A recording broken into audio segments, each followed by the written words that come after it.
మహబూబాబాద్ జిల్లా తొర్రూరు మండలం కేంద్రంలోని వ్యవసాయ మార్కెట్లో మొక్కజొన్న రైతులు ఆందోళన చేశారు. తాము పండించిన పంటను కొనుగోలు చేయాలని డిమాండ్ చేశారు. మార్కెట్లో కలాల నిండా మొక్కజొన్నను ఆరబోసి అన్నదాతలు నిరసన తెలిపారు. కొనుగోలు కేంద్రాలు ప్రారంభించి 25 రోజులు గడుస్తున్నా మొక్కలు కొనుగోలు చేయడం లేదని ఆవేదన వ్యక్తం చేశారు. ఇక ఎండలతో ధాన్యం ఎండిపోతుందని, వానొస్తే మొత్తం తడిచి ముద్దవుతాయని ఆగ్రహం వ్యక్తం చేశారు. తమ సమస్యలపై అధికారులు స్పందించాలని, ప్రభుత్వం దృష్టికి తీసుకెళ్లి మొక్కలను కొనుగోలు చేయాలని విజ్ఞప్తి చేస్తున్నారు రైతులు.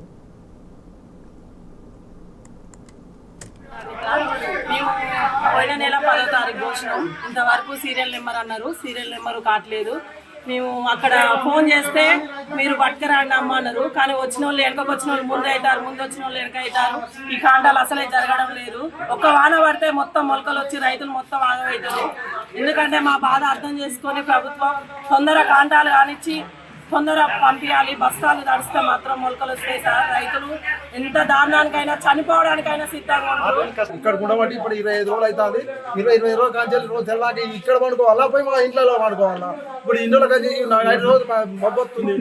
రైతులు పట్టాలు లేవు, ఏం లేవు. అక్కడ ఒడ్ల కాలాల మీద ఎక్కడ కప్పాలి, మేము ఇక్కడ మొక్కజొన్న మీద ఎక్కడ కప్పాలి. ఎంతో మంది రైతులు కూకుంటే అక్కడ ఒడ్డు పట్టడానికి ఓడిపోవాలి. మా